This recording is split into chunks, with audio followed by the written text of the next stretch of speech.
Hello मेरे भाई लोग, हेलो हेलो हेलो, कैसे हैं सब लोग। आई होप सब लोग हमेशा की तरह शानदार है, जबरदस्त है और जिंदाबाद है कि नहीं है। बहुत बढ़िया बॉस, बहुत बढ़िया। ऐसे ही हमेशा एकदम फुल एनर्जी के साथ, फुल जोश के साथ रहना, ठीक है। और सबका स्वागत है मेरे 11th कॉमर्स के जो बच्चे हैं वो सब बच्चों का स्वागत है हमारे वन शॉट रिवीजन सीरीज में, ठीक है। तो वन शॉट रिवीजन सीरीज में आज हम क्या करने वाले हैं सर, एसपी का चैप्टर नंबर 4।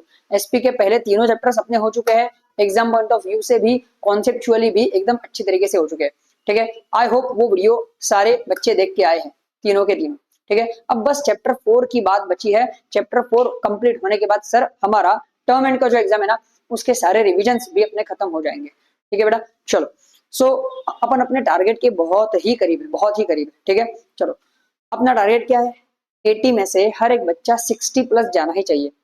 समझ में आ रहा है क्या? हाँ, कुछ बच्चों को लगेगा कि सर ये तो 60 मतलब बहुत ही कम टारगेट है। अरे मुन्ने, मैं बोल रहा हूँ कि हर एक बच्चा, पहली बात, हर एक बच्चा जो ये वीडियो देखेगा वो हर एक बच्चा 60 प्लस जाना चाहिए, तो ये टारगेट बड़ा ही है। दूसरी बात, अगर 80 तक हम ही पहुंचाए तो मेरे बच्चे मेहनत क्या करेंगे, ठीक है। तो 60 तक तो हम पहुंचाएंगे, 60 प्लस भी जाएंगे, बस बची हुई 15-20 मार्क की जो मेहनत है ना, वो बच्चों को खुद ही करनी पड़ेगी, ठीक है। तब जाके 80 तक पहुंच सकते हैं, ठीक है। और पहुंच भी जाएंगे, कोई दिक्कत नहीं, बहुत बड़ा कोई एकदम रॉकेट साइंस उसमें है नहीं, ठीक है। थोड़ी मेहनत करोगे ना तो आसानी से 80 के आसपास तो पहुंच ही जाएंगे हर एक बच्चा। 80 आउट ऑफ 80 भी लाते हैं कई सारे बच्चे, ठीक है बेटा। चलो, बस कंडीशन एक है कि तुम्हारा साथ होना जरूरी है, ठीक है मैंने। चलो शुरू करेंगे फिर। Chapter number 4 of SP. क्या नाम है सर चैप्टर का, ध्यान दो। ये चैप्टर का नाम है documents related to formation of a company. Sir अगर कंपनी फॉर्म करनी है, अब चैप्टर 3 में हमने देखा ना कि कंपनी फॉर्म करने का प्रोसीजर क्या है, ठीक है। उसमें हमने दो बहुत इंपॉर्टेंट डॉक्यूमेंट्स का नाम सुना था, एक है मेमोरेंडम ऑफ एसोसिएशन, दूसरा है आर्टिकल्स ऑफ एसोसिएशन, ठीक है। तो वो डॉक्यूमेंट्स के बारे में यहाँ पे सीखने वाले हैं। और एक डॉक्यूमेंट है प्रोस्पेक्टस करके, ठीक है। तो प्रोस्पेक्टस के बारे में भी अपन यहाँ पे सीखने वाले हैं। पहले ये चैप्टर हो चुका है, अब टाइम है रिवीजन का, ठीक है। तो आई होप बच्चों को कॉन्सेप्ट तो इसका पता है, लेकिन फिर भी अपन रिवीजन ट्राई करेंगे कि जीरो से ज्यादा मैं नॉलेज दे पाऊँ, ठीक है मुन्ने। चलो शुरू करते हैं बॉस। चैप्टर 4 क्या दिया है, इंट्रोडक्शन टू की documents at the time of incorporation. Company incorporate करते वक्त कौन से इंपॉर्टेंट डॉक्यूमेंट्स लगते हैं, ध्यान दो। When a company is incorporated certain important documents must be filed with ROC. Sir ROC के पास जाके अपन सारी प्रोसीजर करते हैं, तो उसके पास कुछ इंपॉर्टेंट डॉक्यूमेंट्स फाइल करना भी जरूरी होता है, सबमिट करना जरूरी होता है। These documents serve as the foundation of the company's legal existence and its relationship with stakeholders. Sir ये जो डॉक्यूमेंट्स है ना, ये कंपनी का फाउंडेशन होते हैं, ठीक है। ये कंपनी का रिलेशनशिप डिसाइड करता है कि स्टेक होल्डर्स के साथ, आउटसाइडर्स के साथ, इंटरनल जो मैनेजमेंट में लोग हैं उनके साथ किस तरीके का रिलेशनशिप कंपनी का रहने वाला है। समझ में आया? कंपनी का कॉन्स्टिट्यूशन बता दे कि कंपनी ने जन्म क्यों लिया है, कंपनी के पूरे डिटेल्स ये डॉक्यूमेंट्स में होते हैं, ठीक है। दो डॉक्यूमेंट्स है बहुत ही इंपॉर्टेंट, जिसको बोलते हैं मेमोरेंडम ऑफ एसोसिएशन जो कि प्राइमरी डॉक्यूमेंट है, और दूसरा होता है आर्टिकल्स ऑफ एसोसिएशन जो कि सेकेंडरी डॉक्यूमेंट है, ठीक है। सबसे इंपॉर्टेंट कंपनी के लिए, जैसे अपने लिए संविधान है, वैसे कंपनी के लिए कौन है, मेमोरेंडम ऑफ एसोसिएशन। समझ गया क्या? It is the constitution, charter document बोलते हैं। चार्टर डॉक्यूमेंट मतलब कंपनी को सारे राइट्स देने वाला डॉक्यूमेंट है, उसका मेमोरेंडम ऑफ एसोसिएशन। और उसके तुरंत बाद मोस्ट इंपॉर्टेंट डॉक्यूमेंट है articles of association. I hope ये बात सारे बच्चे एकदम क्लियरली समझते हैं, ठीक है बेटा। आगे पहला डॉक्यूमेंट है मेमोरेंडम ऑफ एसोसिएशन, एमओए, जिसको प्यार से अपन महुआ बोलते हैं। क्या बोलते हैं? महुआ, याद रखना। आगे it is the charter of company. Sir charter of company मतलब क्या? कंपनी को सारे राइट्स प्रोवाइड करने वाला डॉक्यूमेंट, कंपनी के पास जो भी राइट्स है ना, वो राइट्स देने वाला डॉक्यूमेंट, वो होता है चार्टर डॉक्यूमेंट।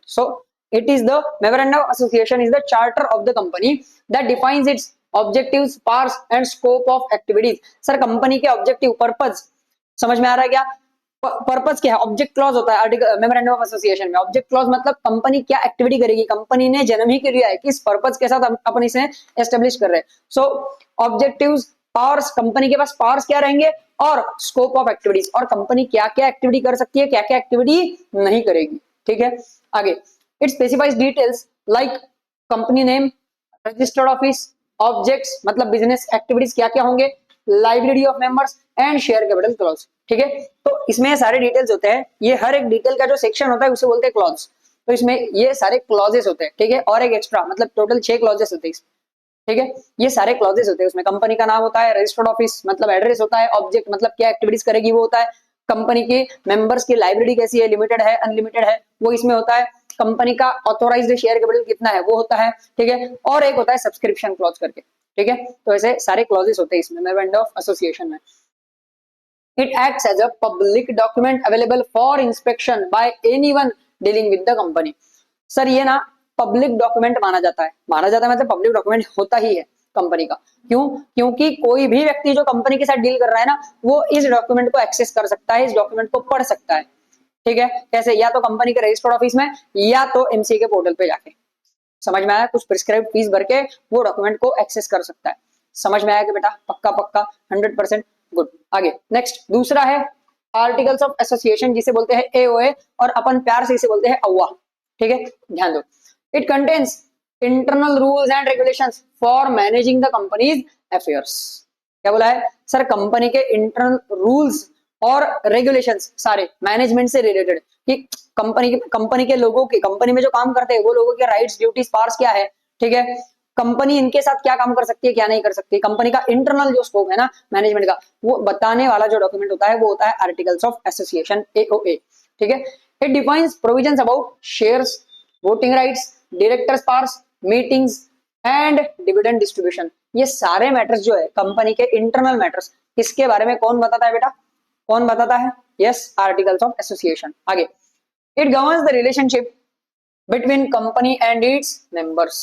कंपनी और आउटसाइडर्स का रिलेशनशिप कौन गवर्न करता है? Memorandum of association. आउटसाइडर और कंपनी और मेंबर्स मतलब इंटरनल जो लोग हैं, सो कंपनी एंड मेंबर्स, इनका रिलेशनशिप कौन गवर्न करता है? Articles of association. क्या बात क्लियर है? पक्का पक्का। आगे तीसरा डॉक्यूमेंट है प्रोस्पेक्टस। तीसरा कौन है बेटा? प्रोस्पेक्टस। अब प्रोस्पेक्टस क्या है? प्रोस्पेक्टस ना कंपनी के इनकॉर्पोरेशन के टाइम पे तो नहीं लगता, लेकिन जब कंपनी अपना आईपीओ लेके आई, या आईपीओ ही नहीं सर, कोई भी इशू, सिक्योरिटीज का कोई भी इशू, जब public company, specifically public company कोई भी सिक्योरिटीज का इशू कर रही है ना, तब तब उसे प्रोस्पेक्टस लगता है। प्रोस्पेक्टस मतलब क्या? तुम कॉलेज में जाते हो ना एडमिशन लेने, या किसी क्लास में गए, ठीक है, ट्यूशन में एडमिशन लेने गए, वहां पे एक डॉक्यूमेंट दिया जाता है, वहां पे सारे प्रोस्पेक्ट्स उस इंस्टीट्यूशन के बताए हुए होते हैं। समझ में आया क्या? हाँ, सारे गुण दर्शन, समझा? तो वो डॉक्यूमेंट मतलब प्रोस्पेक्टस। तो कंपनी जब अपने, मान लो स्पेसिफिकली शेयर्स की बात करते हैं, तो कंपनी जब शेयर्स इशू करती है पब्लिकली, पब्लिक कंपनी, तो उसे एक डॉक्यूमेंट भी इशू करना पड़ता है साथ में, प्रोस्पेक्टस, जहाँ पे सारे कंपनी के डिटेल्स होते हैं, और कंपनी का फाइनेंशियल परफॉर्मेंस होता है, और उस इशू से रिलेटेड सारे डिटेल्स उस डॉक्यूमेंट में होते हैं। इसे बोलते हैं प्रोस्पेक्टस, ठीक है, ध्यान दो।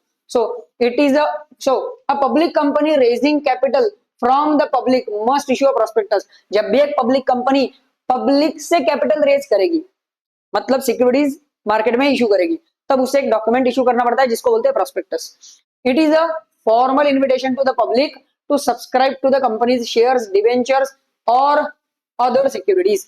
सर ये एक फॉर्मल इन्विटेशन होता है पब्लिक को कि बॉस आओ आओ, हमारे शेयर्स है, डिवेंचर्स है, बॉन्ड्स है, डिपॉजिट्स है, जो भी हमारे सिक्योरिटीज है, उन्हें आप सब्सक्राइब करो। समझ में आया क्या? आगे, इट कंटेन्स, सुनो, ये ऑफर नहीं होता, ये इनविटेशन होता है कि तुम हमें ऑफर करो।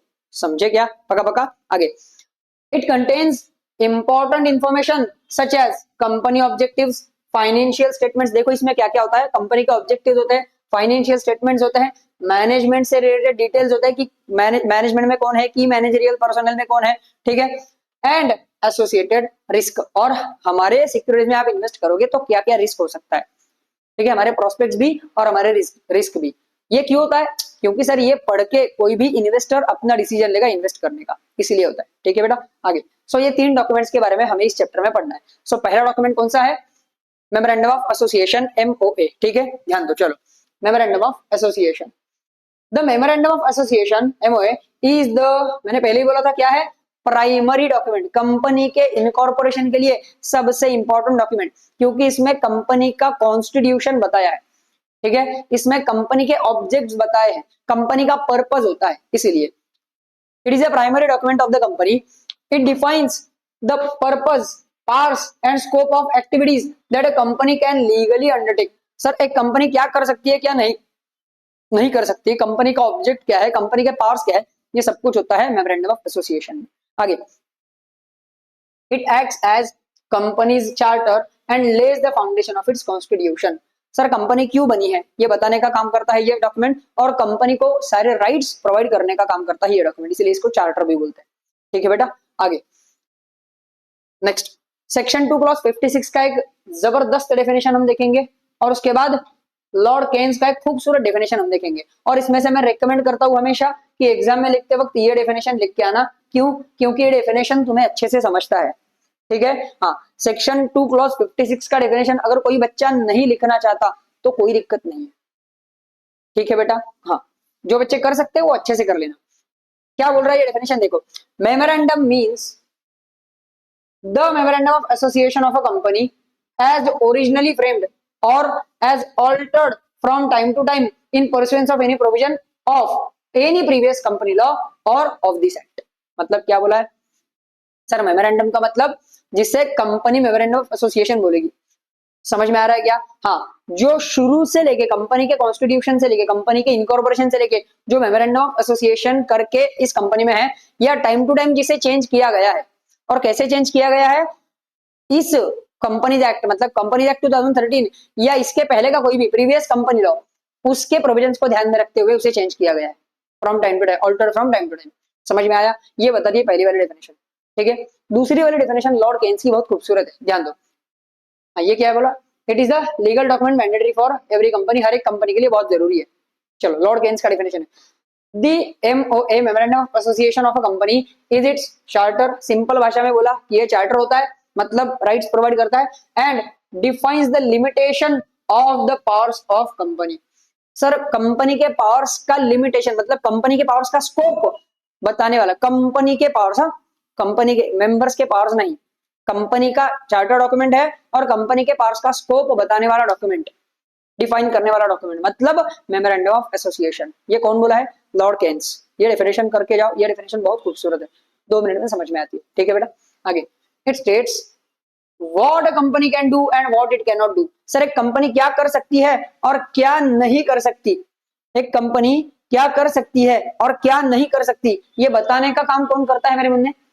Memorandum of association, MOA. ठीक है, आगे, की features of MOA.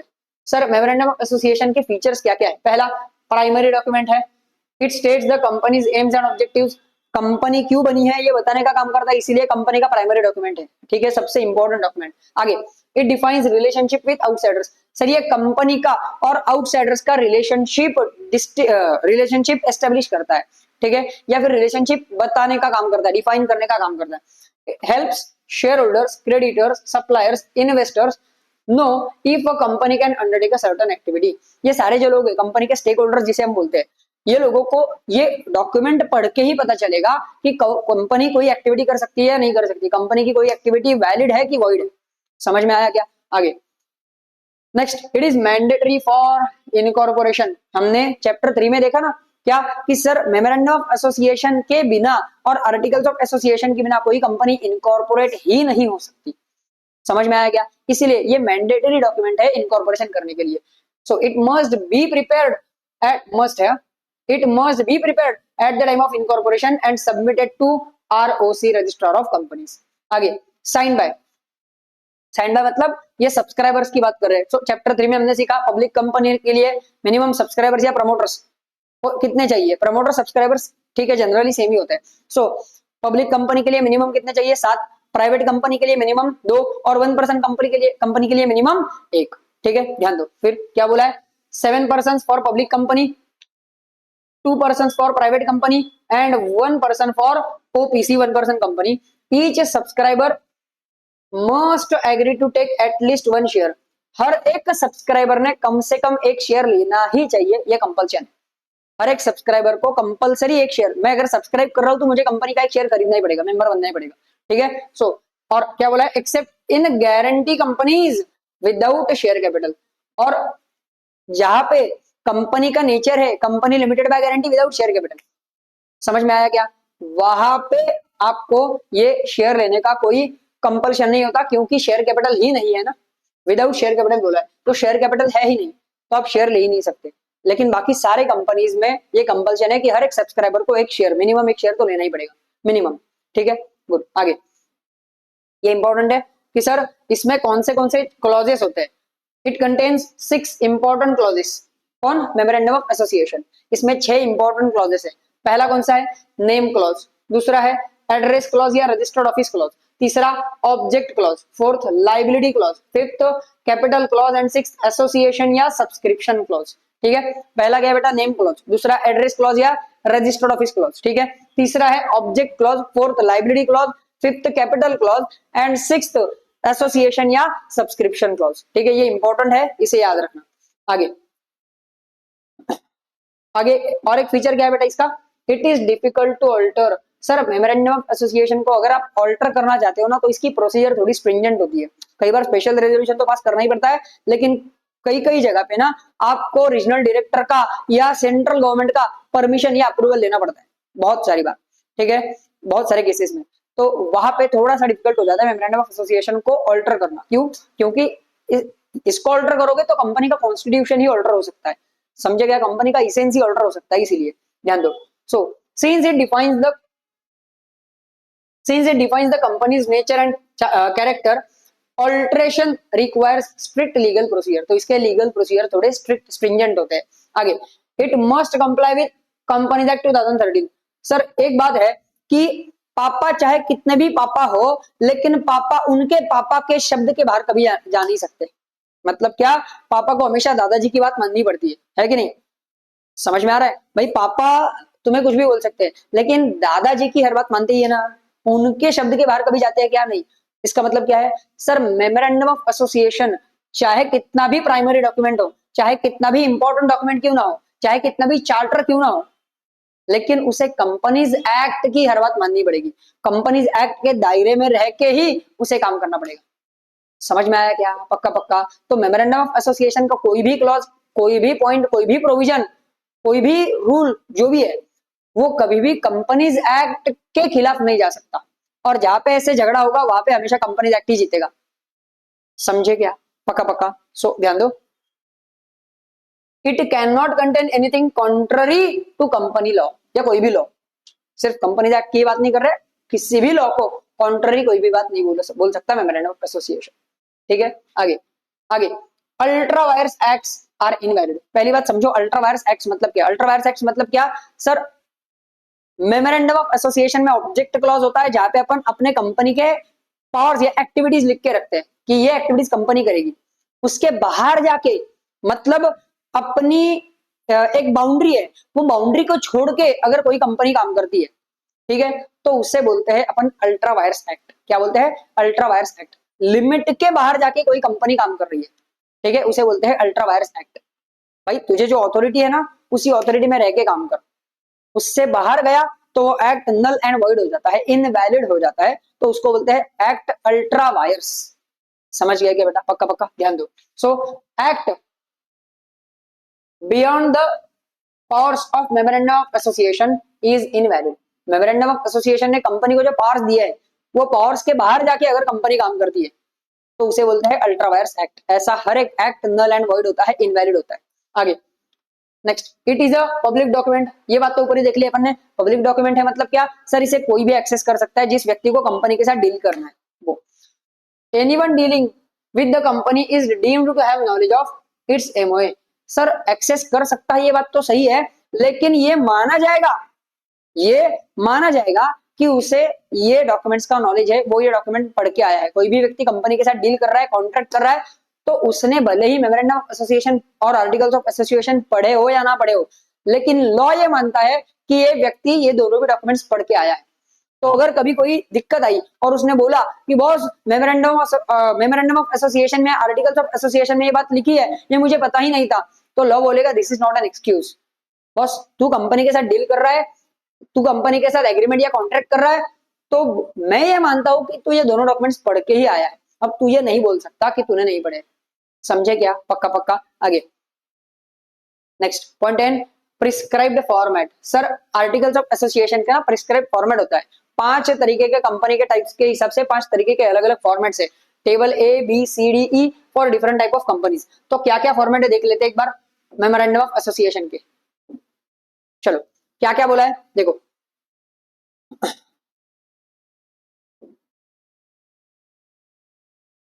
Forms of memorandum of association as per the companies act 2013। Companies act 2013 के अनुसार क्या क्या फॉर्मेट दिए कंपनी के टाइप्स के हिसाब से, ठीक है। टेबल ए, टेबल ए क्या बोलता है? टेबल ए बोलता है भाई memorandum of association of company limited by shares. कोई भी कंपनी लिमिटेड बाय शेयर्स है उसका मेमोरेंडम ऑफ एसोसिएशन का फॉर्मेट कहां पे दिया है? टेबल ए में, ठीक है। दूसरा table B, memorandum of association of company limited by guarantee without share capital. Sir company limited by guarantee है और उसका कोई शेयर कैपिटल नहीं है, तो उसका मेमोरेंडम ऑफ एसोसिएशन कौन से फॉर्मेट में है? टेबल बी में दिया है। सो आगे टेबल सी क्या बोलता है? MOA, memorandum of association of company limited by guarantee having share capital. यहाँ पे क्या था? विदाउट शेयर कैपिटल, यहाँ पे क्या है? हैविंग शेयर कैपिटल, इतना डिफरेंस है। टेबल डी किसके बारे में बोलता है? Memorandum of association of unlimited company. ये इंपॉर्टेंट है, ये लिमिटेड कंपनीज की बात हो रही थी, अब यहाँ पे ये देखो लिमिटेड लिमिटेड लिमिटेड, अब यहाँ पे अनलिमिटेड कंपनी की बात हो रही है टेबल डी और ई में। So unlimited company without share capital, और टेबल ई बोल रहा है memorandum of association of unlimited company having share capital या विथ शेयर कैपिटल। ये 5 अलग अलग टाइप्स है मेमोरेंडम ऑफ एसोसिएशन के। समझ में आया क्या? पक्का पक्का। ये फॉर्मेट्स होते हैं, इन फॉर्मेट्स में ये कंपनी के टाइप्स के अनुसार मेमोरेंडम ऑफ एसोसिएशन बनता है, ठीक है बंदे। चलो आगे,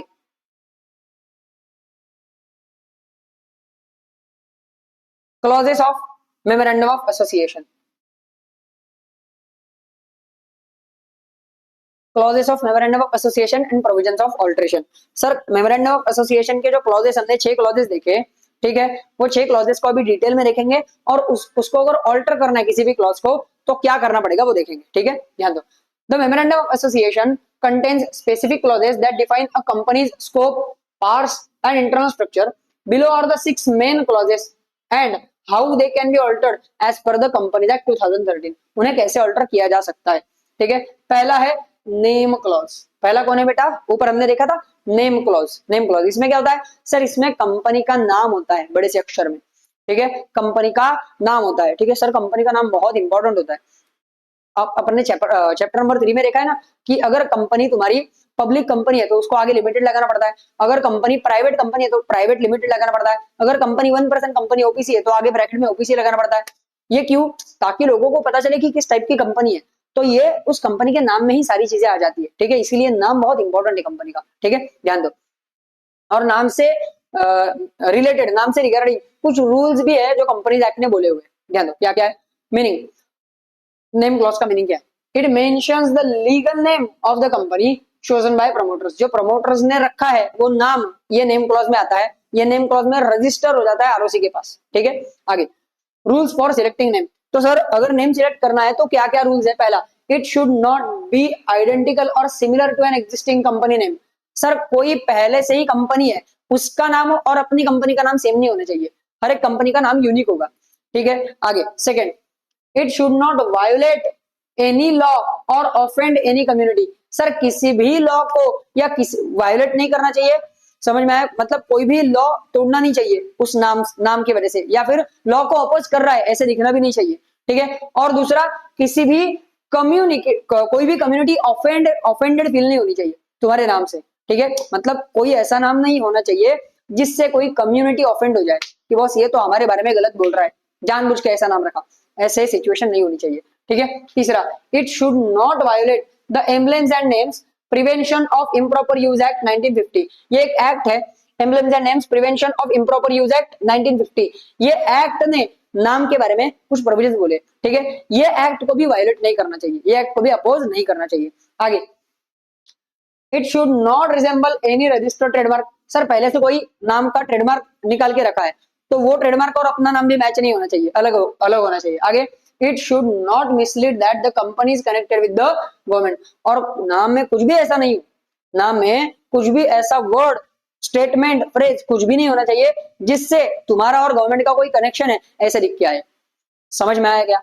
पक्का पक्का। सो ये रूल्स फॉलो करके तुम्हें कंपनी का नाम रखना पड़ता है, ठीक है। आगे, so for a public company के केस में the name ends with limited, for a private company name ends with private limited, for OPC it includes OPC in the bracket. समझ में आया क्या? पक्का पक्का, ये चीजें पता है। आगे, रिक्वायरमेंट, ये इंपॉर्टेंट है, company must display it's name and address outside it's registered office. और सर जहां पे भी कंपनी का रजिस्टर्ड ऑफिस है, रजिस्टर्ड ऑफिस, मतलब जो तुम्हारे मेमोरेंडम ऑफ एसोसिएशन में तुमने रजिस्टर किया हुआ है एड्रेस, उसे बोलते हैं रजिस्टर्ड ऑफिस। तो रजिस्टर्ड ऑफिस या हेड ऑफिस के बाहर कंपनी का नाम और कंपनी का एड्रेस बड़े अक्षर में लिखा हुआ होना चाहिए। सर वहीं पे तो है, एड्रेस की क्या जरूरत है? जरूरत है, लॉ ने बोला है जरूरत है। समझ में आया कि नहीं? पक्का पक्का, गुड। आगे, ऑल्ट्रेशन ऑफ नेम क्लॉज, ये इंपॉर्टेंट है, इस पे 2 मार्क का एक नोट आ सकता है तुम्हें, बहुत अच्छे से ध्यान देना। सर नेम क्लॉज को अगर ऑल्टर करना है तो क्या कर सकते हैं? नेम कैन बी चेंज्ड, पहला वॉलंटरीली बाय कंपनी, कंपनी खुद से होके भी चेंज कर सकती है। दूसरा on conversion public to private, मान लो कंपनी अगर पब्लिक से लेके प्राइवेट में जा रही है या प्राइवेट से लेके पब्लिक में भी आ रही है तो भी, समझ गए क्या? पहले मेरी कंपनी थी पब्लिक लिमिटेड, अब वो हो रही प्राइवेट लिमिटेड कंपनी, समझ में आ रहा है? या फिर पहले मेरी कंपनी थी प्राइवेट लिमिटेड, अब वो हो रही पब्लिक लिमिटेड। सर ये दोनों साइड में अगर आप कन्वर्जन कर रहे हो ना तो आपका नाम बदल जाएगा। क्यों? क्योंकि अगर पब्लिक कंपनी के लिए सिर्फ लिमिटेड लिखते हैं और प्राइवेट कंपनी के लिए प्राइवेट लिमिटेड लिखते हैं तो ये उस नाम का ही पार्ट है, तो नाम आपको अल्टर करना पड़ेगा। और तीसरा क्या है? If directed by central government similarity with existing name और ट्रेडमार्क, अगर तुम्हारे कंपनी का नाम किसी दूसरे एग्जिस्टिंग नाम से, कंपनी के नाम से या ट्रेडमार्क से मैच हो रहा है ना, तो सेंट्रल गवर्नमेंट बोलेगा भाई नाम चेंज कर, उस केस में तुम्हें नाम चेंज करना पड़ेगा। 3 केसेस है नेम क्लॉज को अल्टर करने के, ठीक है? क्या करना पड़ेगा सर? अगर नेम क्लॉज को अल्टर करना है तो क्या करना पड़ेगा? Passing special resolution in general meeting. Sir special resolution general meeting में पास करना पड़ेगा। स्पेशल रेजोल्यूशन मतलब क्या? सर मीटिंग में जितने लोग प्रेजेंट है उनमें से 3/4 लोगों ने, मतलब ही 75% मेंबर्स ने, प्रेजेंट मेंबर्स ने आपको इन फेवर वोट करना चाहिए। इन फेवर वोट करना चाहिए मतलब एटलीस्ट प्रेजेंट मेंबर्स में से एटलीस्ट 75% मेंबर्स ने एग्री करना चाहिए नेम क्लॉज को अल्टर करने के लिए, तब ही जाके आप नेम क्लॉज चेंज कर सकते हैं। इसे बोलते हैं स्पेशल रेजोल्यूशन। क्या बोलते हैं बेटा? Special resolution. समझ में आया क्या? पक्का पक्का, चलो। सो ये हुआ नेम क्लॉज। सेकंड है एड्रेस क्लॉज, जिसको अपन बोलते हैं रजिस्टर्ड ऑफिस क्लॉज। क्या है? एड्रेस क्लॉज, या जिसे अपन बोलेंगे registered office clause. Registered office क्यों? क्योंकि सर कंपनी के मेमोरेंडम ऑफ एसोसिएशन में इसे रजिस्टर किया जाता है ये एड्रेस को, इसीलिए।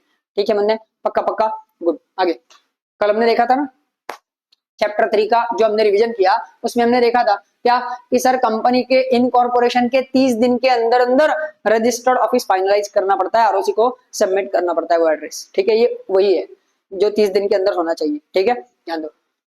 Meaning it states the state and address of the company registered office, company का रजिस्टर्ड ऑफिस कौन से स्टेट में है और एक्चुअल लोकेशन कहाँ पे है, ये दोनों भी चीजें इसमें आती है रजिस्टर्ड ऑफिस क्लॉज में, एड्रेस क्लॉज में।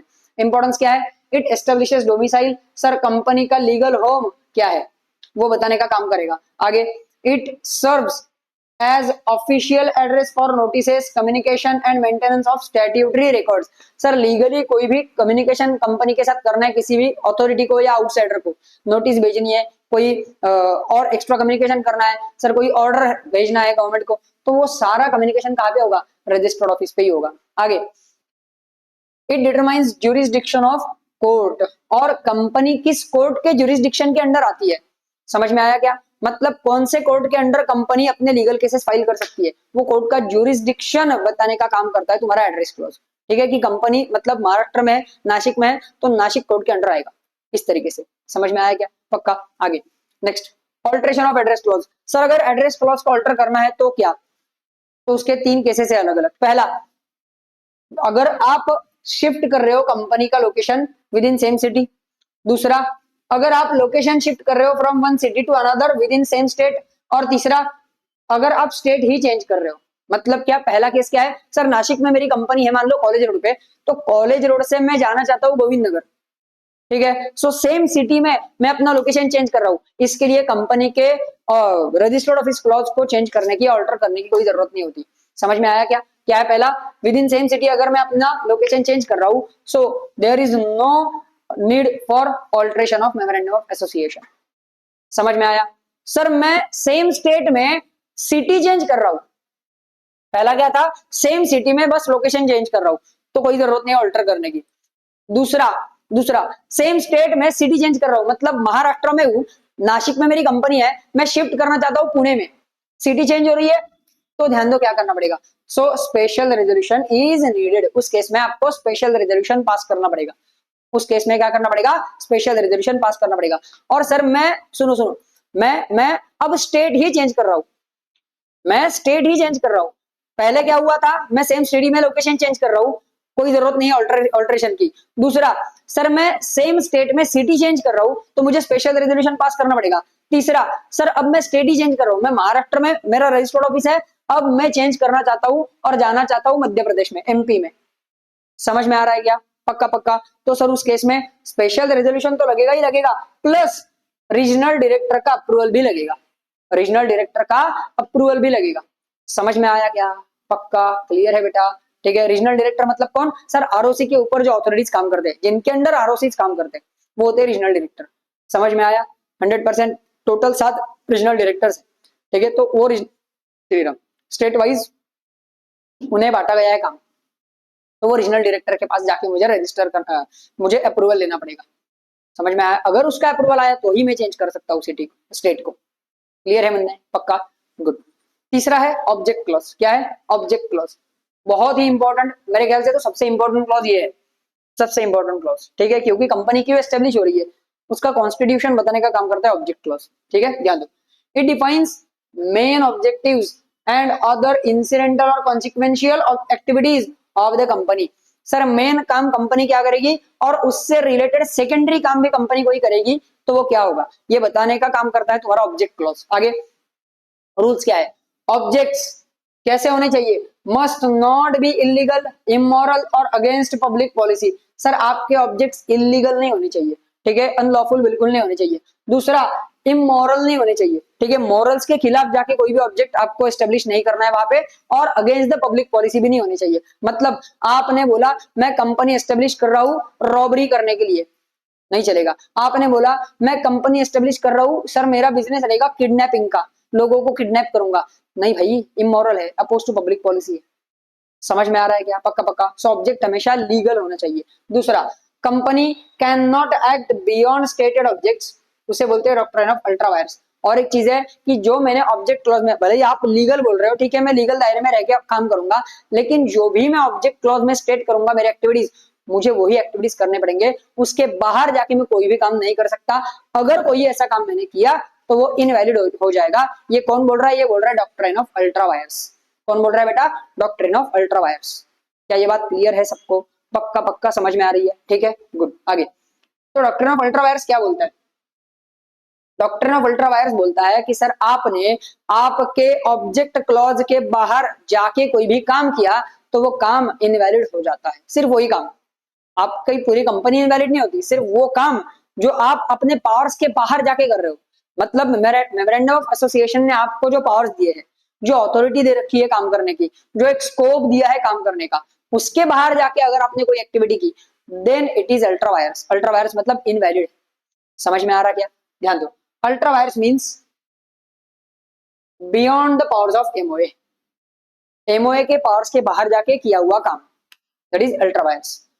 एनी एक्ट, इंपॉर्टेंट है, outside the object clause is null and void even if all members agree. अगर सारे भी मेंबर्स एग्री कर रहे हैं ना, मतलब यूनानिमस आपको एकदम अप्रूवल मिल चुका है, एक भी मेंबर ना नहीं बोल रहे, सारे मेंबर ना बोल रहे, तो भी अगर वो मेमोरेंडम ऑफ एसोसिएशन के पार्ट्स के बाहर है तो वो एक्ट नल वॉइड हो जाता है, इनवैलिड हो जाता है, उसकी कोई भी वैलिडिटी नहीं होती। समझ में आएगा बेटा? क्लियर है क्या? ये इसे ना इंपॉर्टेंट मार्क करके रखो, डॉक्ट्रिन ऑफ अल्ट्रा वायर्स और उसके इफेक्ट्स। इस पे ना बहुत बार क्वेश्चन बनता है एग्जाम में, बहुत चांसेस होते हैं क्वेश्चन बनने के, ठीक है। Doctrine of ultra wires. तो सर अगर आपने ऐसा काम कर ही दिया, फिर भी अगर अगर अगर आपने बात नहीं मानेगा ना, नहीं मानेगा, नहीं मानता ही नहीं हूं मैं, तो अगर आपने ऐसा काम कर ही दिया, अगर आपने पावर्स के बाहर जाके काम किया, अल्ट्रा वायर्स एक्ट किया, तो उसका इफेक्ट क्या होगा? क्या होगा? ध्यान दो, ऐसा हर एक एक्ट वॉइड होता है, मतलब इनवैलिड होता है। कंपनी और third parties cannot sue. Sir अगर इसमें आपने किसी थर्ड पार्टी को धोखा दे दिया या किसी थर्ड पार्टी ने आपको धोखा दे दिया, तो भी आप एक दूसरे के ऊपर लीगली एक्शन नहीं ले सकते। कैन नॉट स्यू बोला है, क्यों? क्योंकि भाई तुझे पहले ही बोला था अपने दायरे में रह के काम कर, तूने नहीं किया, मुझे नहीं पता, अब तू देख ले। समझ में आएगा बेटा? पक्का पक्का। दूसरा, members can get injunction order to stop ultra vires act. Sir अगर कोई भी डायरेक्टर ऐसा काम कर रहा है, अल्ट्रा वायर्स कंपनी के पार्ट्स के बाहर जाके ऐसा काम कर रहा है, अगर किसी मेंबर को ये बात पता चलती है तो मेंबर्स कोर्ट में जाके इंजंक्शन ऑर्डर लेके आ सकते हैं, मतलब जो काम चल रहा है वहीं पे स्टे, वहीं पे रोक देना चाहिए।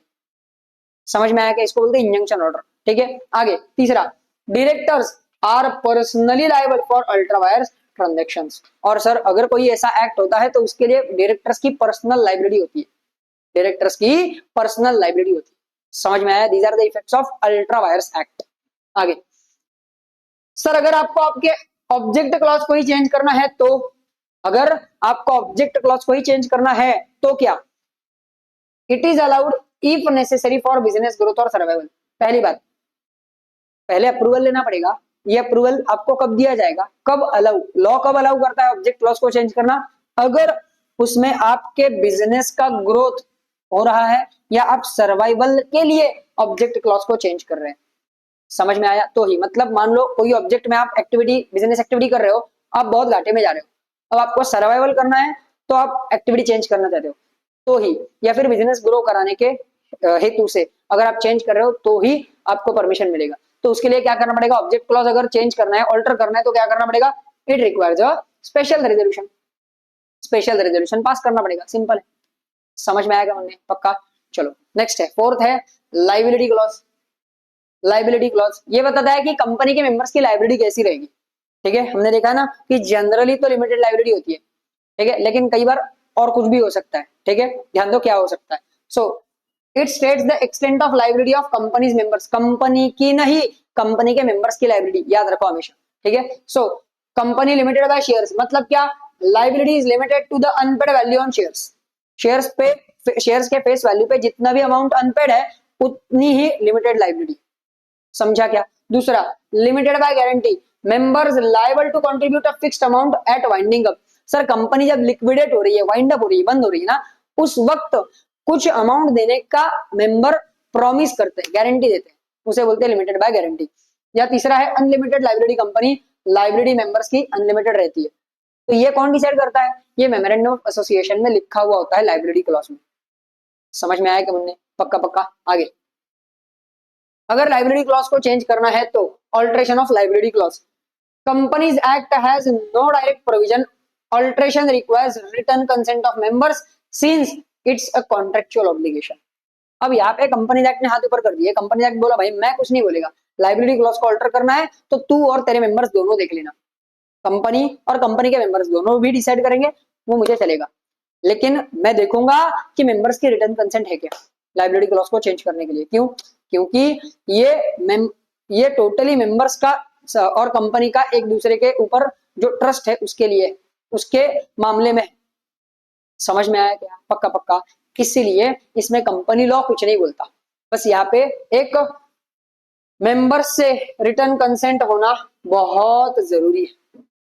समझ में आया क्या हमने? पक्का पक्का। आगे नेक्स्ट, कैपिटल क्लॉज। नेक्स्ट है कैपिटल क्लॉज, मतलब कंपनी का ऑथोराइज्ड कैपिटल इसमें होता है, जिसको बोलते हैं registered capital, authorised capital, nominal capital, ऐसे अलग अलग नाम है ऑथोराइज्ड कैपिटल के। ठीक है, जो कैपिटल तुम्हारे कंपनी के कैपिटल क्लॉज में लिखा हुआ होता है कि इतना कैपिटल मेरी कंपनी रेज कर सकती है, तो वो लिमिट है, अपर लिमिट, उससे ज्यादा कैपिटल कंपनी रेज नहीं कर सकती। समझ में आया? जो कैपिटल क्लॉज में लिखा हुआ है, ध्यान दो।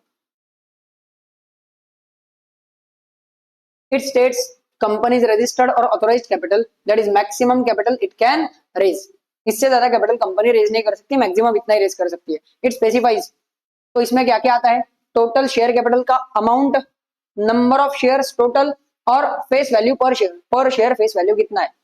समझ में आया क्या? मतलब 1 लाख शेयर्स ऑफ ₹10 ईच, तो यहाँ पे नंबर ऑफ शेयर्स भी आया और फेस वैल्यू भी आया, और इसको मल्टीप्लाई करोगे तो 10 लाख तुम्हारा मैक्सिमम शेयर कैपिटल हो गया रजिस्टर्ड। ठीक है, या फिर जिसे बोलते हैं ऑथोराइज्ड नॉमिनल। समझ में आया क्या बेटा? आगे सर अगर कैपिटल क्लॉज को ऑल्टर करना है तो क्या, ऑल्ट्रेशन ऑफ कैपिटल क्लॉज, अगर कैपिटल क्लॉज को आप ऑल्टर करना चाहते हो तो क्या, it is allowed if articles authorise it, अगर आर्टिकल्स ऑथोराइज करते हैं तो ही कैपिटल क्लॉज को चेंज कर सकते हो, वरना नहीं कर सकते। आर्टिकल्स मतलब आर्टिकल्स ऑफ एसोसिएशन।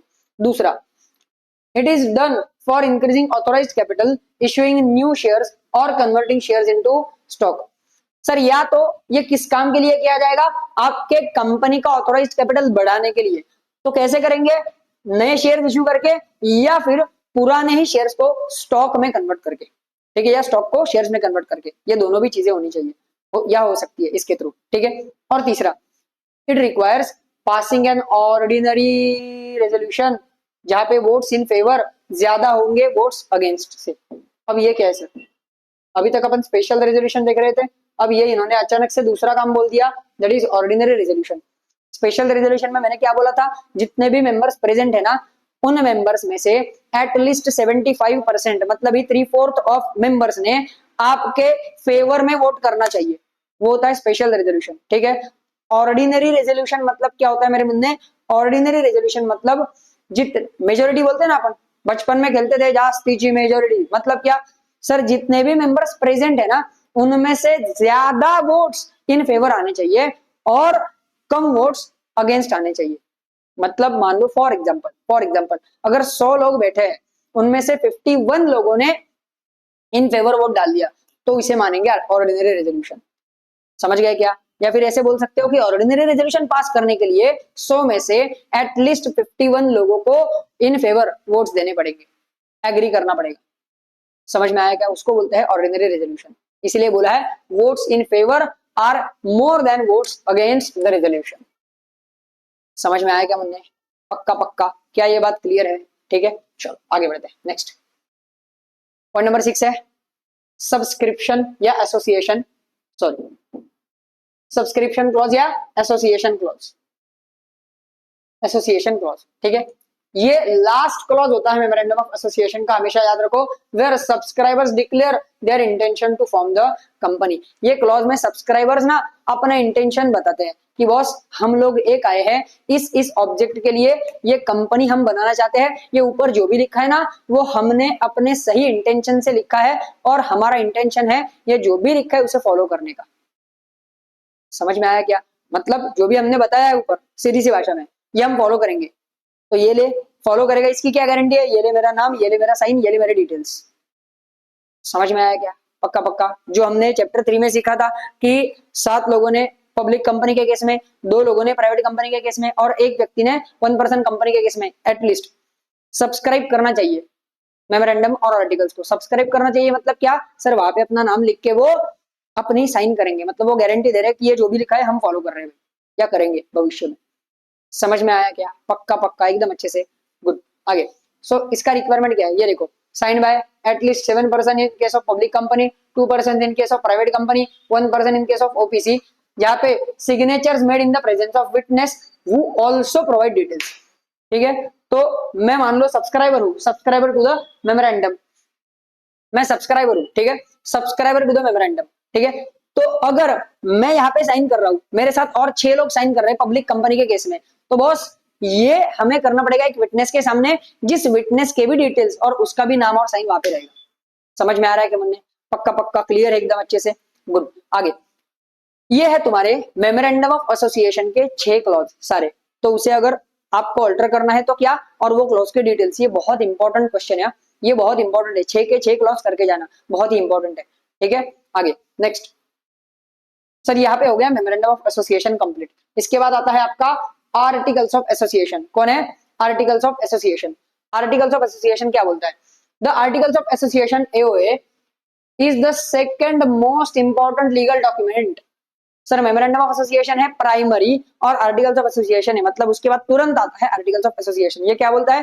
कंपनी के इंटरनल मैनेजमेंट के जो भी रूल्स है ना उसके बारे में बताने का काम करता है आर्टिकल्स ऑफ एसोसिएशन एओए, ठीक है। सो it is the second most important legal document filed with ROC at the time of incorporation. It is subordinate to the memorandum of association. Sir ये मेमोरेंडम ऑफ एसोसिएशन को subordinate होता है, हमेशा याद रखो। इस पे एमसीक्यू बनता है, इस पे एमसीक्यू बनता है, तो याद रखो articles of association is subordinate to memorandum of association. मतलब मेमोरेंडम ऑफ एसोसिएशन ये प्राइमरी है, आर्टिकल्स ऑफ एसोसिएशन सेकेंडरी है, इसलिए वो सबऑर्डिनेट होता है मेमोरेंडम को, ठीक है। आगे and acts as the bylaws of the company. Bylaws of the company मतलब क्या?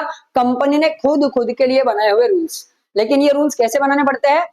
मेमोरेंडम ऑफ एसोसिएशन को और कंपनीज एक्ट 2013 को, उनके प्रोविजंस को ध्यान में रखते हुए। समझ गए क्या?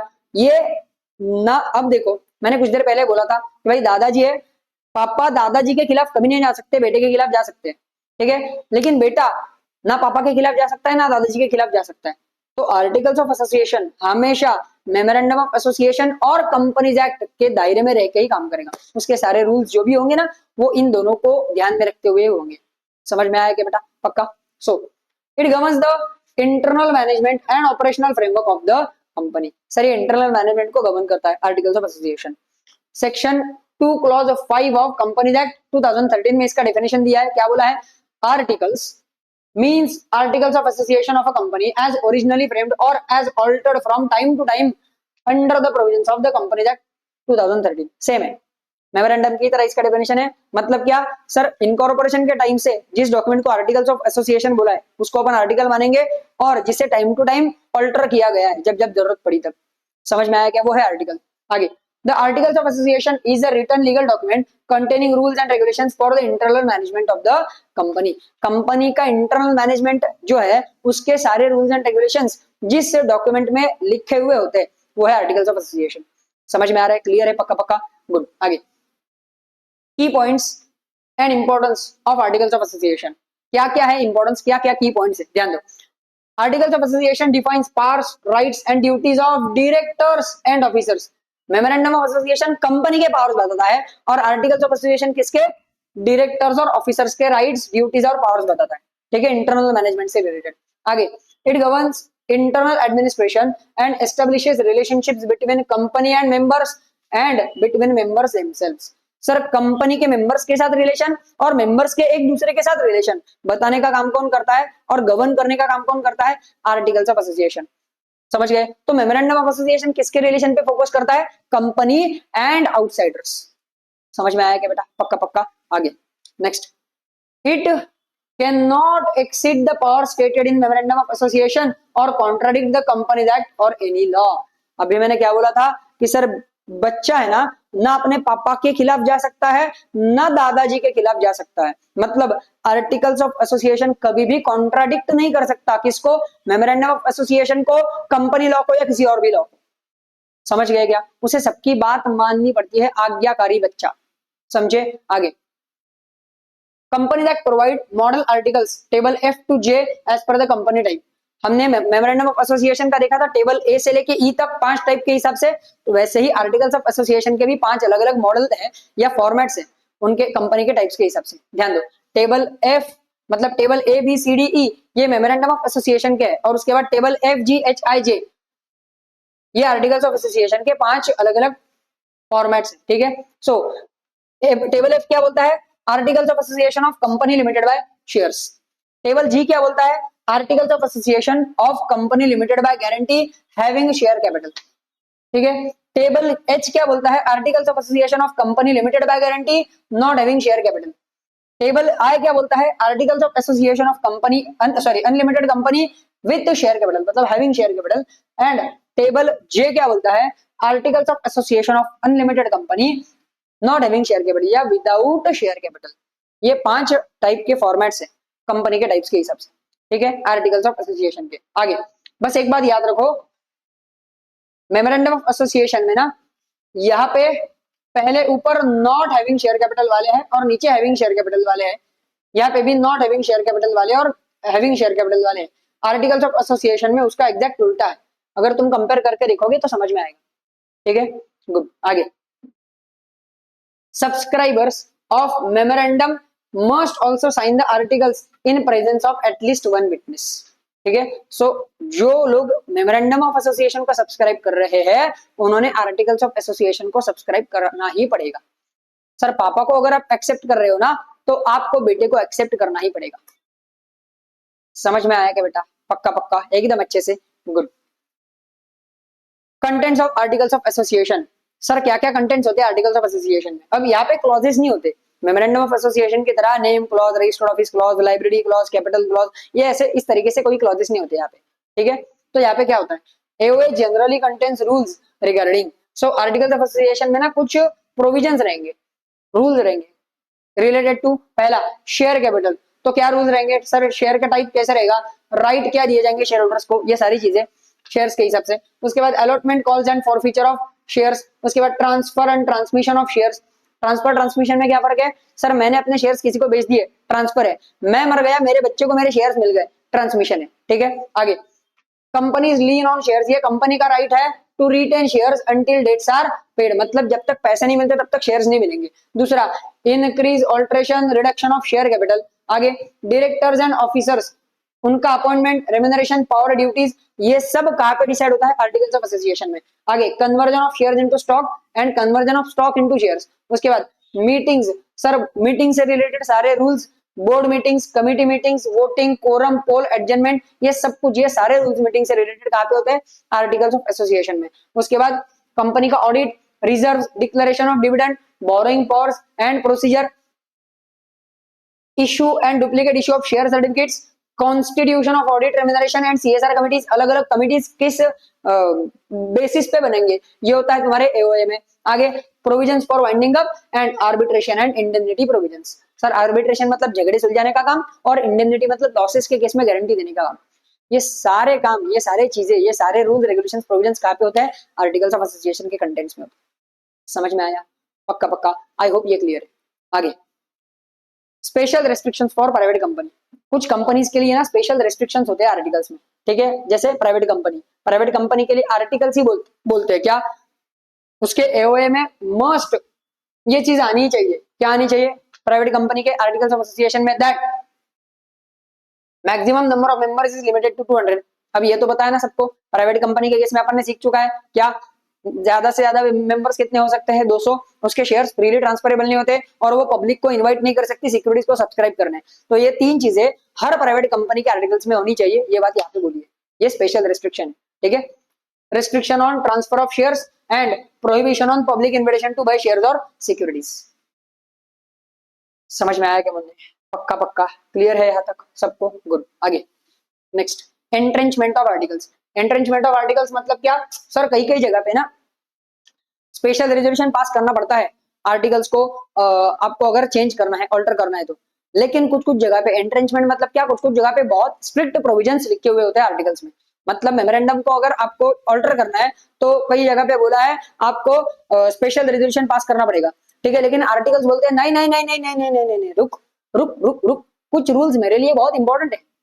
कंपनी बोलती है कि भाई कुछ बायलॉज है, कुछ रूल्स है जो मेरे लिए स्पेसिफिक बहुत इंपॉर्टेंट है, उसको मैं इतनी आसानी से चेंज करने की इजाजत नहीं देती, मैं उसको थोड़ा सा और स्ट्रिक्ट बना सकती हूँ, मैं उसको थोड़ा और स्ट्रिक्ट बनाना चाहती हूँ। तो आप ज्यादा स्ट्रिक्ट बना सकते हैं लेकिन कम स्ट्रिक्ट नहीं बना सकते। ठीक है, मतलब अगर कंपनी लॉ ने बोला है कि कोई रूल ऑल्टर करना है, कोई क्लॉज ऑल्टर करना है, उसके लिए स्पेशल रेजोल्यूशन पास करना पड़ेगा। स्पेशल रेजोल्यूशन मतलब 75%। ठीक है, 75% अप्रूवल आना चाहिए, इन वोटिंग आने चाहिए, सॉरी इन फेवर आने चाहिए वोट्स। ठीक है, 75%। तो आप ये कर सकते हो कि नहीं नहीं नहीं नहीं नहीं बॉस, मैं चाहता हूं कि 90% वोट्स इन फेवर आने चाहिए, ऐसे आप बोल सकते हो। लेकिन आप ये कभी नहीं बोल सकते कि बॉस कंपनी एक्ट बोल रहा है स्पेशल रेजोल्यूशन, मैं बोलता हूं ऑर्डिनरी रेजोल्यूशन पास करो, ऐसे कभी नहीं हो सकता। तो एंट्रेंचमेंट मतलब क्या? एंट्रेंचमेंट मतलब सर कुछ कुछ प्रोविजंस को और ज्यादा स्ट्रिक्ट बनाना, जो आर्टिकल्स ऑफ एसोसिएशन में लिख के आप कर सकते हो। समझ गए क्या? पक्का पक्का ध्यान दो।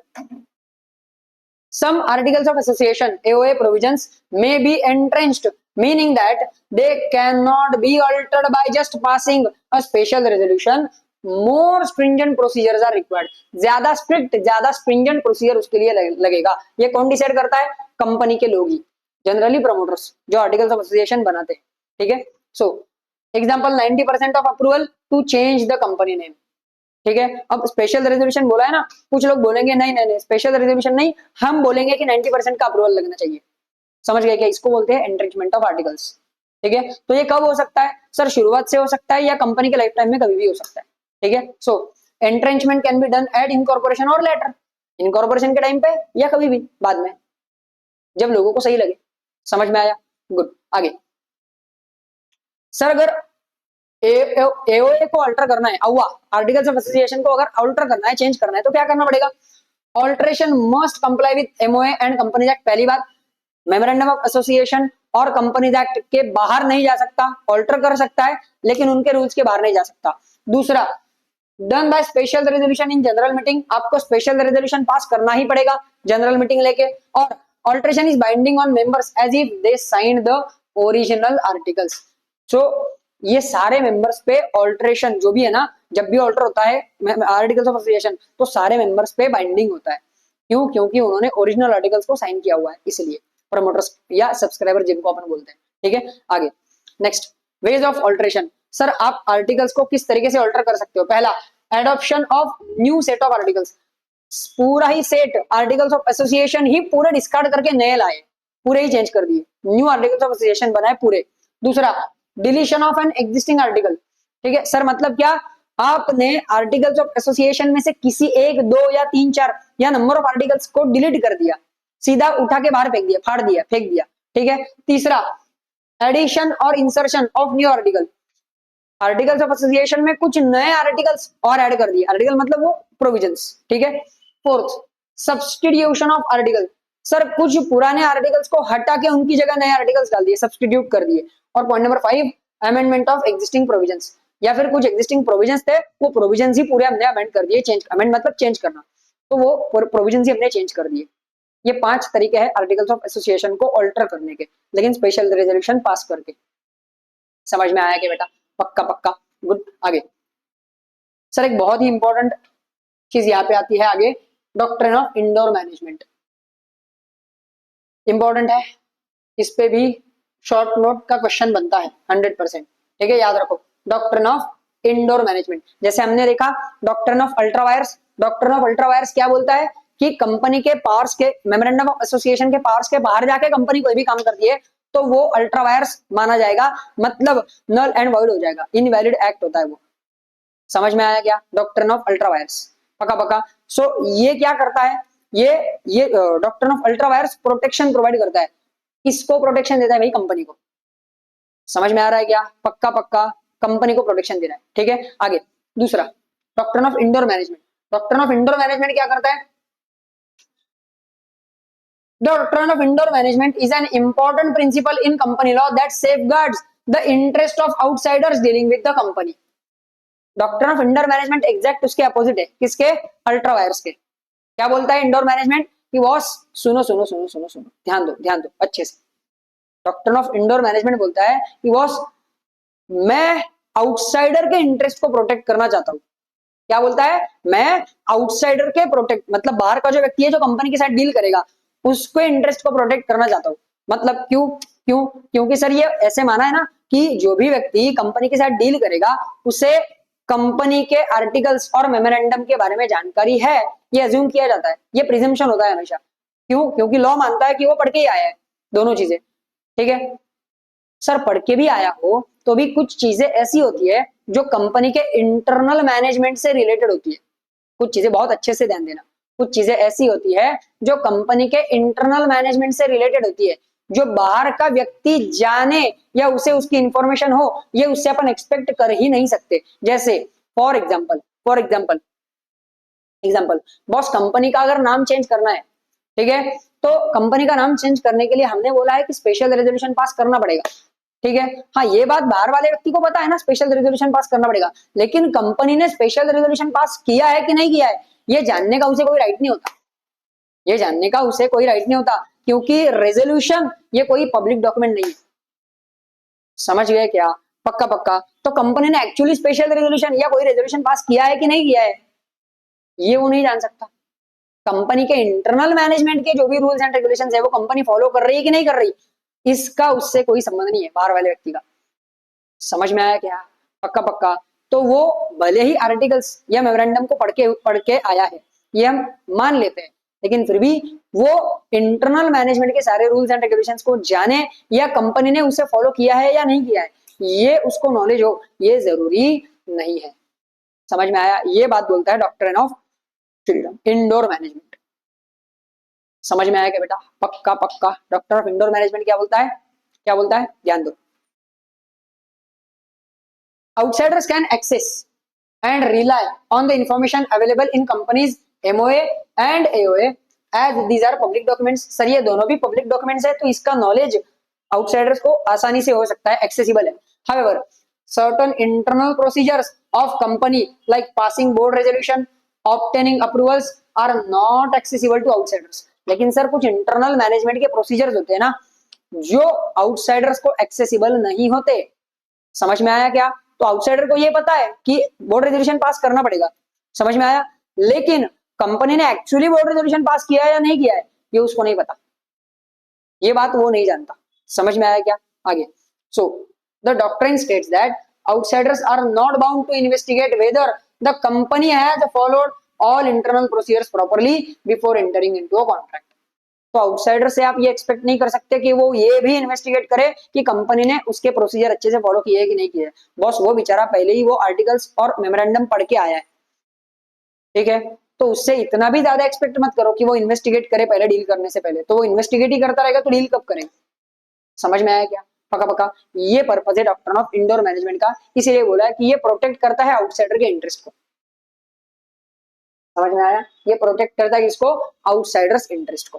ठीक है, आगे key principle, it is assumed that company and its officers act in accordance with MOA and AOA. So doctrine of indoor management क्या अज्यूम करता है, क्या प्रिजम्पशन देता है कि कंपनी के जो भी ऑफिसर्स है वो कंपनी और उसके ऑफिसर्स आर्टिकल्स ऑफ एसोसिएशन और मेमोरेंडम ऑफ एसोसिएशन के दायरे में रह के काम कर रहे हैं, ये प्रिजम्पशन होता है यहाँ पे। दूसरा, if the internal rules are not followed properly, outsiders will still be protected provided they act in good faith। वो विश्वास में काम कर रहा है and relied on the company's public documents और मेमोरेंडम ऑफ एसोसिएशन और आर्टिकल्स ऑफ एसोसिएशन पे रिलाई करके काम कर रहा है, तब ही वो प्रोटेक्टेड रहेगा।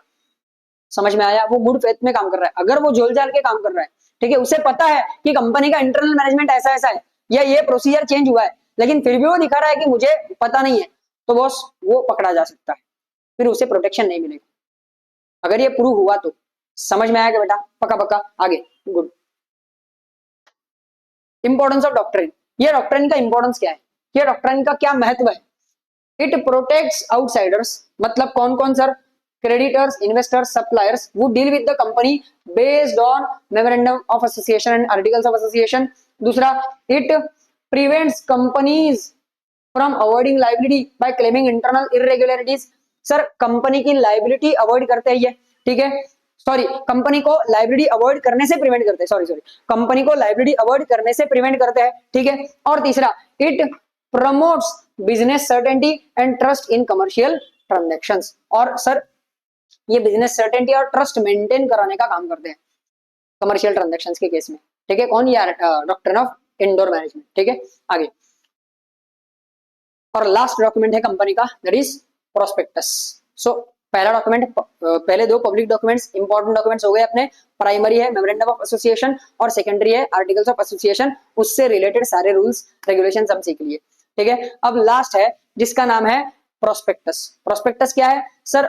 जब भी कोई कंपनी, पब्लिक कंपनी अपने सिक्योरिटीज इशू करना चाहती है तब उसे एक डॉक्यूमेंट इशू करना पड़ता है सिक्योरिटीज को इशू करने के पहले, जिसमें उस इशू से रिलेटेड और कंपनी से रिलेटेड सारी जानकारी होती है, दैट इज प्रोस्पेक्टस, ठीक है, ध्यान दो। A prospectus is an important legal document issued by public company when it raises capital by offering its securities, shares or debentures to the public. It provides true and factual disclosures to help investors make informed decisions। समझ में आया क्या? ये prospectus क्या काम करता है?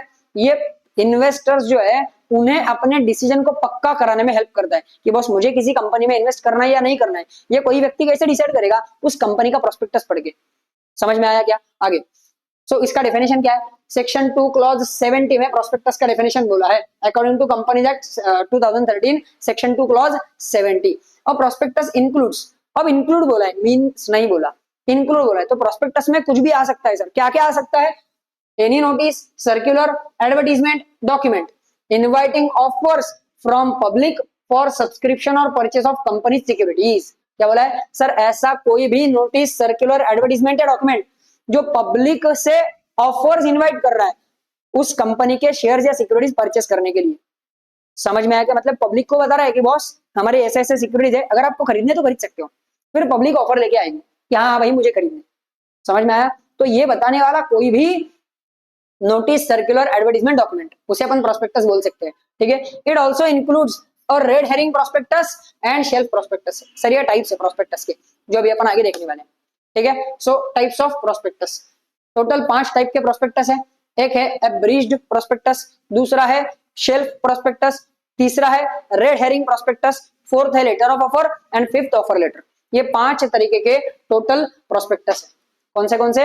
एब्रिश्ड prospectus, shelf prospectus, red herring prospectus, letter of offer and offer letter. ठीक है। सो पहला एब्रिश्ड प्रोस्पेक्टस मतलब क्या? सर एब्रिश्ड प्रोस्पेक्टस मतलब क्या? सारे मेन कंटेंट्स की ब्रीफ समरी इस प्रोस्पेक्टस में होती है। ठीक है। पूरा मतलब जो ब्रीफ आप बताना चाहते हो ना, जो समरी आप बताना चाहते हो वो पूरी ब्रीफ में होती है, मेन कंटेंट कंपनी का।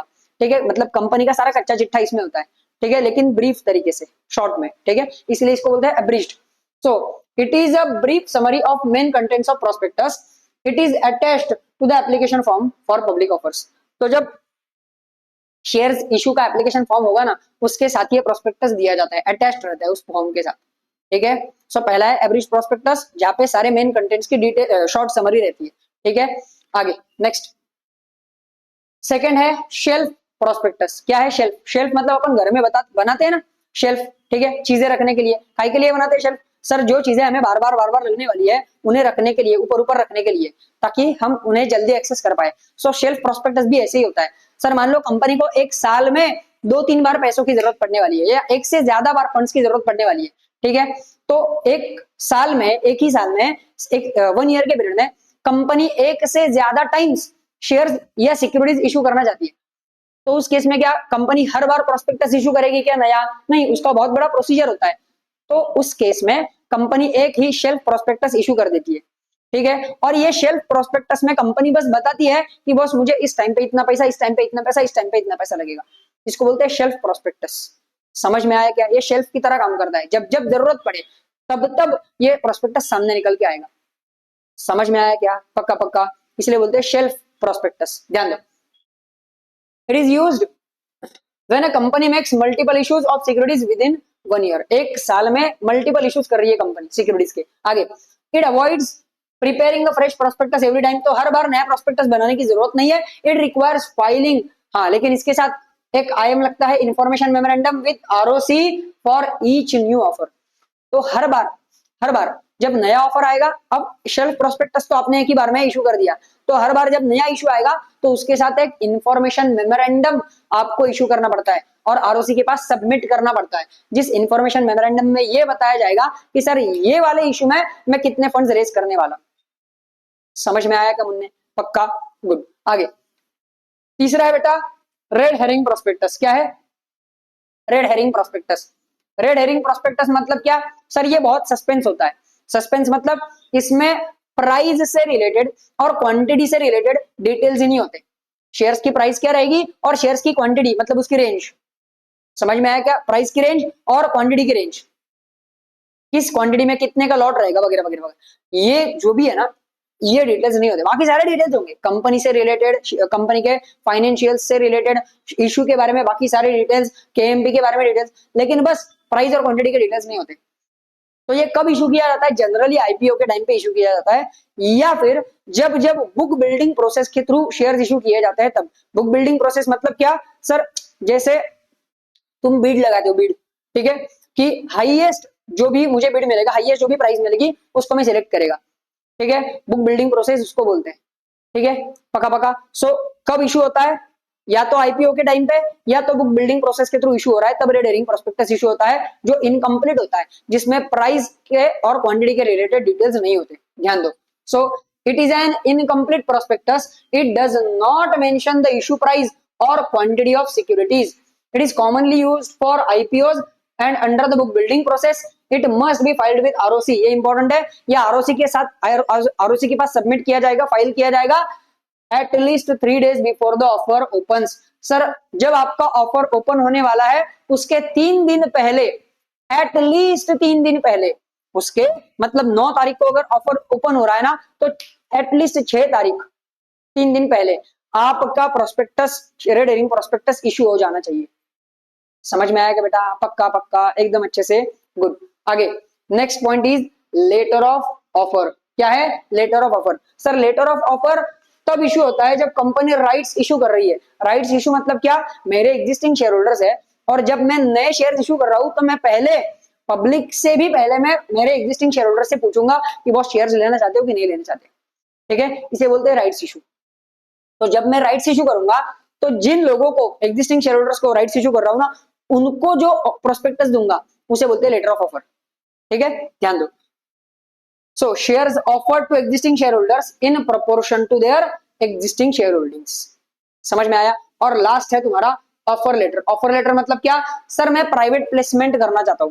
प्राइवेट प्लेसमेंट बोले तो सर कुछ सिलेक्टेड इन्वेस्टर्स को या सिलेक्टेड ग्रुप ऑफ इन्वेस्टर्स को ही मैं शेयर इशू करना चाहता हूं, पूरी पब्लिक में नहीं करना चाहता। मैं पब्लिक कंपनी हूं लेकिन सबको नहीं करना चाहता, सिलेक्टेड शेयर होल्डर्स को, सिलेक्टेड इन्वेस्टर्स को ही मैं सिक्योरिटीज इशू करना चाहता हूं। तो उन्हें जो प्रोस्पेक्टस दूंगा उसको बोलते हैं ऑफर लेटर। ये लेटर ऑफ ऑफर और ऑफर लेटर में कंफ्यूज नहीं होने का। लेटर ऑफ ऑफर मतलब क्या? लो। लेटर ऑफ ऑफर क्या बोलता है? लो। लो भाई लो, LO लो। तो लो किसको बोलेंगे? जो अपने साथ लॉयल है, जो अपने साथ लॉयल, LOYAL लॉयल। लॉयल मतलब एग्जिस्टिंग शेयर होल्डर। ठीक है। और जो नया आने वाला है उसको ऑफर दे रहे हैं अभी, जो नया आने वाला है उसको ऑफर दे रहे हैं अभी, तो सिलेक्टेड लोगों को दे रहे हैं तो ऑफर लेटर। समझ में आया क्या? पक्का पक्का एकदम अच्छे से, गुड, ध्यान दो। So it is offer letter is issued during the private placement to selected group of investors. समझ गए बेटा? पक्का 100%, गुड। आगे सर प्रोस्पेक्टस में क्या क्या कंटेंट्स होते हैं? What are the contents of prospectus? ठीक है, पहला है information and reports. It contains company name, registered office address, contact details etcetera, type of company, nature of company, price of securities offered. आगे details of lead merchant banker, registrar to the issue. Sir ये कौन है lead merchant banker, registrar to the issue? Sir ये shares issue करने के लिए help करते हैं। ठीक है, अपना इशू, शेयर्स का इशू संभालने का काम पूरा करते हैं। Lead merchant banker, registrar to the issue. ठीक है, रजिस्ट्रार टू द इशू मतलब वो व्यक्ति होता है जो रिकॉर्ड कीपिंग का काम करता है। कंपनी के शेयर्स से रिलेटेड सारा रिकॉर्ड इसके पास होता है। ठीक है, इशू से रिलेटेड। आगे स्टॉक एक्सचेंजेस, ये सारे लोगों के डिटेल्स इसमें होते हैं। Date of issue opening and closing, company के शेयर्स का इशू कब ओपन होने वाला है, कब क्लोज हो जाएगा।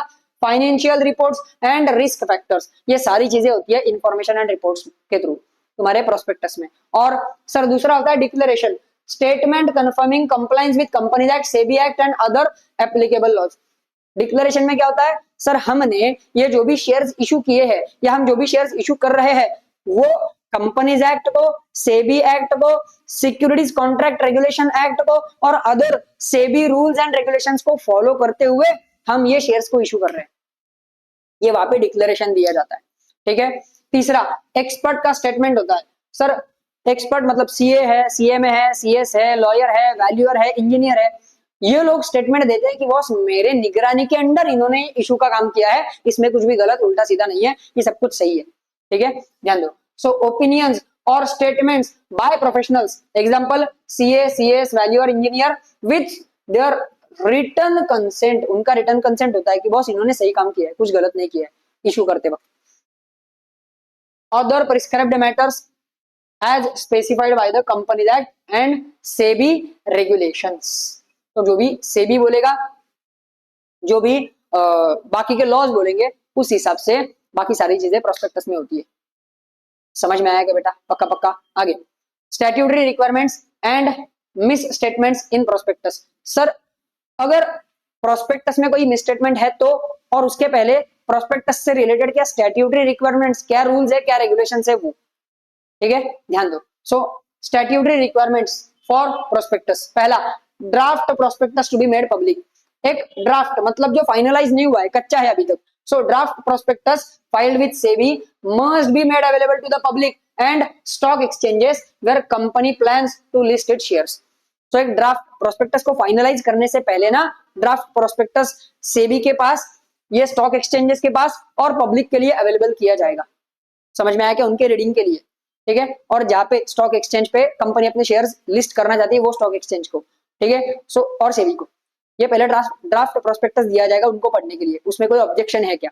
ठीक है। दूसरा prospectus must be signed by all directors और their duly authorised attorneys. Sir सारे ही डायरेक्टर्स ने प्रोस्पेक्टस मस्ट साइन किया हुआ होना चाहिए, साइन करना ही चाहिए, अदरवाइज वो प्रोस्पेक्टस इनवैलिड हो जाएगा। या फिर ड्यूली ऑथराइज्ड अटॉर्नी मतलब क्या?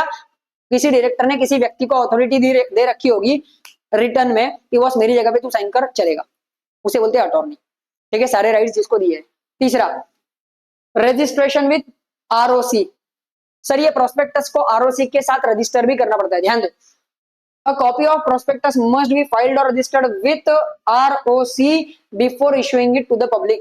पब्लिक इशू होने से पहले, पब्लिक में इशू करने के पहले ही ROC के पास उसको रजिस्टर करना पड़ेगा, तब जाके आप पब्लिक इशू कर सकते हैं प्रोस्पेक्टस का। आगे, dating of the prospectus, the date mentioned on the prospectus is treated as the date of publication. Sir जो प्रोस्पेक्टस में जो डेट मेंशन किया हुआ है वही हम प्रोस्पेक्टस के पब्लिश होने का डेट मानेंगे, ठीक है, पब्लिशिंग डेट ऑफ पब्लिशिंग। और लास्ट जो कि इंपॉर्टेंट है, prospectus must be issued to the public within 90 days from its registration with ROC. एक बार अपने प्रोस्पेक्टस को, ये देखो यहाँ पे बोला है ना तीसरे पॉइंट में कि प्रोस्पेक्टस आरओसी के साथ रजिस्टर करना पड़ता है, तो आरओसी के पास रजिस्टर करने के बाद 90 दिन के अंदर, समझ में आ रहा है क्या? आज मान लो प्रोस्पेक्टस आरओसी के पास रजिस्टर हुआ है तो यहां से 90 दिन गिने जाएंगे, वो 90 दिन के पीरियड के अंदर मुझे प्रोस्पेक्टस पब्लिक में इशू करना पड़ता है। समझ में आया क्या? क्या बोला है? Prospectus must be issued to the public within 90 days from its registration with ROC. समझ में आया क्या? These are statutory requirements relating to prospectus, ठीक है। आगे, सर अगर प्रोस्पेक्टस में कोई मिसस्टेटमेंट है, मिसस्टेटमेंट मतलब कुछ गलत उल्टा सीधा बोला है, या जो बोला है वो आप कंप्लीट नहीं कर रहे, फुलफिल नहीं कर रहे, झूठ मूठ का स्टेटमेंट है, उसे बोलते हैं मिसस्टेटमेंट, ध्यान दो। सो पेनल्टी फॉर नॉन कंप्लायंस, अगर आप ये सारे जो भी स्टैट्यूटरी रिक्वायरमेंट्स बोले उनको, ये इंपॉर्टेंट है, ठीक है, इसको भी मार्क कर लो एज इंपॉर्टेंट, याद रखना पेनल्टी क्या होती है। ये सारे रिक्वायरमेंट्स को अगर आप फॉलो नहीं कर रहे, अगर आप कंप्लाई नहीं कर रहे तो आपको फाइन लगेगा। कैसा फाइन लगेगा? ध्यान दो, कंपनी को फाइन लगेगा बिटवीन 50,000 एंड 3 लाख। समझ में आया क्या? पक्का पक्का, कम से कम 50,000, ज्यादा से ज्यादा 3 लाख, इसके बीच में कितना भी लग सकता है, जो कोर्ट को सही लगे। ये फाइन किसको लगेगा? कंपनी को। इंडिविजुअल को कितना लगेगा?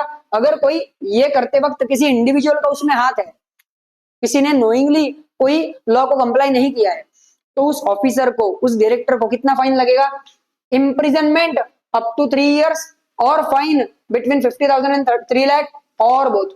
सर उसे या तो 3 साल तक की जेल हो सकती है, या तो 50,000 से 3 लाख तक का फाइन लग सकता है, या दोनों भी हो सकता है अगर सीरियस कोई मैटर है तो। समझ में आया क्या? पक्का पक्का। ये कौन डिसाइड करेगा? ये कोर्ट डिसाइड करेगा, कोर्ट के जुरिस्डिक्शन में। समझ में आया? 100%। आगे next, miss statements in prospectus. Sir अगर प्रोस्पेक्टस में कुछ उल्टा सीधा बोला है, लोगों को अट्रैक्ट करने के लिए गलत झूठ मूठ की बातें बोली है, तो क्या? ध्यान दो, since investors rely on the prospectus the information must be true and complete. Information prospectus में हमेशा सच्ची मुच्ची सच वाली होनी चाहिए। क्यों? क्योंकि इसको पढ़ के ही इन्वेस्टर डिसीजन लेता है इन्वेस्टमेंट का। सो एन अनट्रू और मिसलीडिंग स्टेटमेंट इंक्लूड्स, तो मिसलीडिंग या अनट्रू स्टेटमेंट किसको मानेंगे अपन? स्टेटमेंट्स दैट आर फॉल्स और मिसलीडिंग इन फॉर्म और कंटेंट। सर जो स्टेटमेंट सीधा सीधा फॉल्स है या मिसलीडिंग है, गुमराह करने वाला स्टेटमेंट है, समझ में आएगा, जिससे ऐसा कोई मीनिंग निकलता हो, ऐसा स्टेटमेंट। दूसरा, omission of any material fact likely to mislead the reader.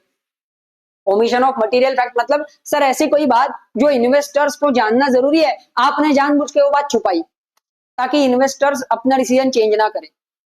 समझ में आया क्या? मतलब मान लो फॉर एग्जांपल आपके कंपनी पे 5 साल से कोई केस चल रहा है, कोई लिटिगेशन चल रहा है, वो बात आपने प्रोस्पेक्टस में डाली नहीं, समझे, तो इन्वेस्टर को पता ही नहीं चलेगा, ठीक है, तो इन्वेस्ट करेगा। आप चाहते हो कि इन्वेस्ट करे, इसलिए आपने जानबूझ के छुपाया, इसे बोलते हैं मिस स्टेटमेंट। सो लायबिलिटी क्या होगी? मिस स्टेटमेंट के लिए क्या लायबिलिटी रहेगी? अगर आपने ऐसा कोई भी मिस स्टेटमेंट दे दिया अपने प्रोस्पेक्टस में, तो लायबिलिटी क्या है? पहला है सर सिविल लायबिलिटी, दूसरी होती है क्रिमिनल लायबिलिटी। सिविल लायबिलिटी क्या होती है? Company and responsible persons must pay compensation for the loss suffered by investors, ठीक है। सो सिविल लायबिलिटी मतलब क्या? बॉस जिस भी व्यक्ति ने, बेचारे ने लॉस सहन किया है तेरे मिस स्टेटमेंट की वजह से, उसको तू कंपनसेशन दे, उसको नुकसान भरपाई करके दे, ठीक है। और दूसरी होती है criminal liability, company and its officers में फेस फाइन और इम्प्रिजनमेंट और बोथ, जो हमने ऊपर देखा। तुम कोर्ट को फाइन पे करो, तुम जेल में जाओ, सजा काटो, यह क्रिमिनल लायबिलिटी। समझ में आया क्या? तो कोर्ट के हिसाब से दोनों में से या दोनों, जो कोर्ट को सही लगे वो हो सकता है। समझ में आया क्या बेटा? पक्का पक्का, दोनों में से एक ही होता है जनरली, या तो सिविल या तो क्रिमिनल। समझे क्या बेटा? पक्का पक्का। यहाँ पे एसपी का चैप्टर नंबर 4 अपना रिवाइज होके कंप्लीट हो चुका है, और आई होप ये सारे बच्चों को एकदम अच्छे से समझ में आया हुआ। अगर समझा है तो फटाफट कमेंट करके बताओ। ठीक है मेरे मुन्ने, और तुमने कहाँ तक पढ़ाई की है, तुमने कौन सा चैप्टर देखा है, कोई डाउट्स है वो ये वीडियो के कमेंट में या हर एक वीडियो के कमेंट में डालो, वो डाउट्स के लिए भी तुम तक हम पहुंच जाएंगे। ठीक है बेटा, पक्का पक्का, एकदम अच्छे से, गुड। ठीक है, तो अभी तुम्हारे टर्म एंड एग्जाम के हिसाब से एसपी का जो भी सिलेबस है उसके हमने चारों के चारों चैप्टर्स क्लियर कर दिए हैं। ठीक है, और जितना हो सकता है उतना हम हमारे साइड से करेंगे, लेकिन बच्चों का ये काम है कि वो पढ़ाई करे अच्छे से, ये सारे वीडियो लेक्चर्स वो देखे, अपने सब्जेक्ट को रिवाइज करे और एकदम जबरदस्त तरीके से पढ़ाई करे। ठीक है, मैं गारंटी दे रहा हूँ ये लेक्चर्स देखने के बाद कोई भी बच्चा 80 में से 60 के नीचे रह ही नहीं सकता। ठीक है, उसके ऊपर जाना है तो उसे खुद को मेहनत करनी पड़ेगी। ठीक है मेरे बंदे, चलो तो यहाँ पे रुकेंगे, फिर मिलेंगे नेक्स्ट रिवीजन लेक्चर्स के लिए। तब तक के लिए पढ़ते रहो, बढ़ते रहो, tata bye bye, have a good day, हमेशा की तरह शानदार, जबरदस्त और जिंदाबाद रहो, बाय।